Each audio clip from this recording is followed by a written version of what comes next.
Hello, everybody. Preston Poulter with Lords of Iron, and I wanted to talk about alignment. It turns out that is a really hot topic in role playing games these days.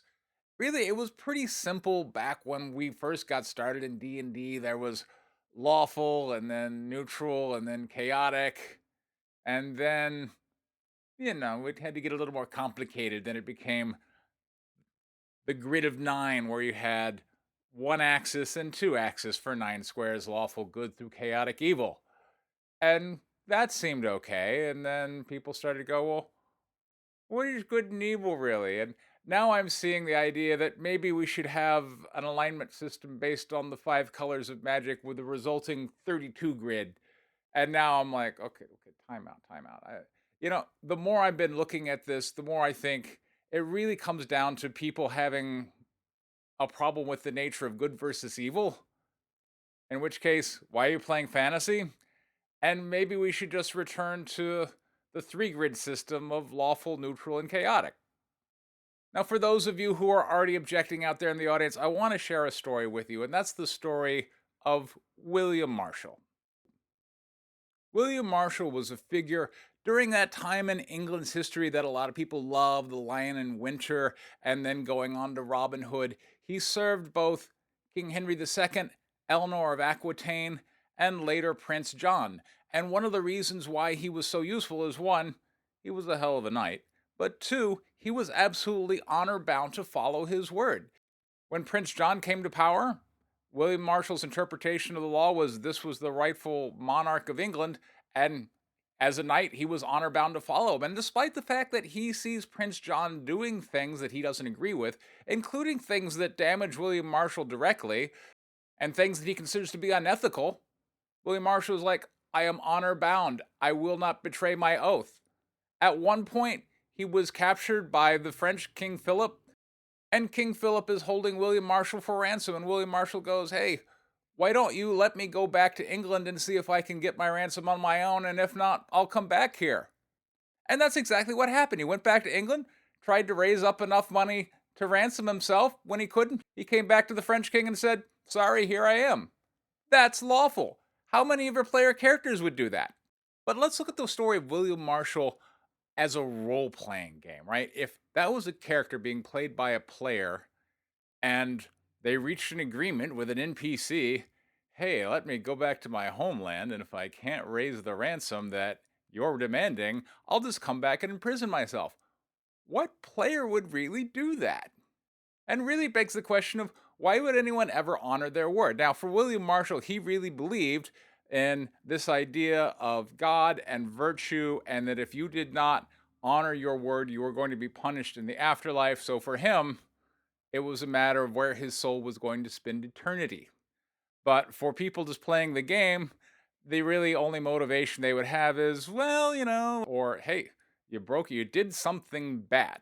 And for some reason, I think, oh, and for being, but here's the thing, for being such an honorable person, William Marshall consistently got rewarded, included by Prince John, who knew that once he had passed on, it was William Marshall who was going to be the one who could look after his affairs and children and make sure that what Prince John wanted to happen after he died actually got seen to. You put an honorable person in that position. I think William Marshall would say honor is its own reward, and I think there's something valid to saying that William Marshall was a lawful character. Now, when it comes to good and evil, I think people really get confused because we start looking at collective good. And once you start looking at what's good for everybody, what's the collective good and the general will, well, now you've opened a whole can of worms. And I saw there's a treatise that essentially, as long as some people have luxuries that they don't contribute to ending world hunger, well, then they're all really evil. And that this is an argument essentially for a collective government or entity to come through and redistribute the wealth to make sure that we have eliminated poverty everywhere, and that would be a collective good, and that therefore taking from one group and giving to another group by force, or for that matter, doing whatever you felt needed to do, however horrible, to bring about a greater collective good, would be the greatest good and therefore a-okay. And that's where we start to trip ourselves up. So I really think a lot of the good versus evil problems come about when we start factoring in collective good. And let's face it, as humans or players, how can we really know what the collective good is? And to me, that's where religion comes in pretty handy. If we go, okay, William Marshall, he's a lawful character and he's a Christian. Okay, now we've got what he feels is morally good and that he's going to honor his word in regards to it. So let's compare William Marshall, for instance, to the Vikings. I'll just pick out a specific instance, for instance, of where, say, Vikings came in and they said, hey, we're going to raid this town unless you buy us off. They got their ransom and they're like, all right, we won't be back for 7 years. But then when the money ran out, less than 7 years later, they showed up and like, what are you going to do? We're here again. Give us more money or we're raiding you. The Vikings were pretty notorious because they identified, hey, those buildings with the crosses on them? There's a lot of gold in there and they're not guarded. And let's just take all the money from the church. So I think if we were looking at William Marshall as lawful and Christian, I think we could say that the Vikings in comparison are chaotic and worship the Norse gods. Now, could we say the Vikings were evil? I suppose from the Christian morality we certainly could, and that's certainly what was said at the time, but people get offended. So I really think alignment would be easier if we just went back to lawful, neutral chaos, and then whatever god they happen to be worship and the ethics and morality therein. Now, one interesting note is regards to the original alignment system was that there were alignment languages, which Gary Gygax had originally conceived of, well, people of certain sects or belief system, like the Jews, they speak Hebrew, and the Roman Catholics, they speak Latin. What if alignments had a certain little language to them that only they spoke? And in the original rules, if you change your alignment, you immediately lose the language. A lot of people felt this was wonky, and rightfully so. What alignment is really attempting to do is provide some belief system, same as the good and bad side of the Force in Star Wars, that essentially we can say that a character abides by. And quite frankly, I think it's wrong of Wizards of the Coast in 5th edition D&D to no longer require paladins to be lawful good. I think Paizo did a better job of saying, no, these are champions, and they can be champions of anything. Because it did feel a little bit weird when I can have, like, a pirate paladin who's in favor of whoring and raiding, for instance. And Wizards of the Coast still has paladins must be righteous. They must be interested in justice and good. Well, shouldn't they be lawful good? Like, really, we've lost the narrative if alignment doesn't have any bearing on belief system and how you act.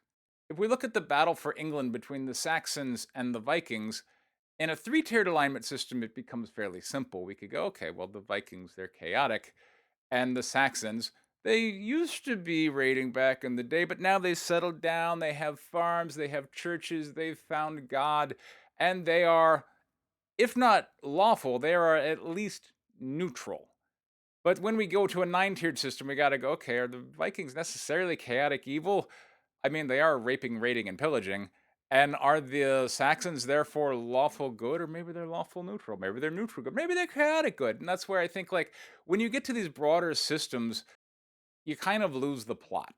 Another interesting tidbit, if we want to compare the Saxons versus the Vikings, would be King Cnut, who was born of Viking blood. He spoke Old Norse, but once he became King of England, he became a Christian. He made a pilgrimage to Rome, and the Vikings really started to consider him not really one of theirs anymore, despite the fact he was of their blood and he spoke the language. And I think this is maybe kind of an interesting argument for where maybe we could have certain alignment languages or something again, because I imagine when King Cnut, say, travels back to Denmark, they're going to be able to communicate certain things that maybe King Cnut is going to miss because he spent all this time over in England and Rome, despite the fact he did speak the language.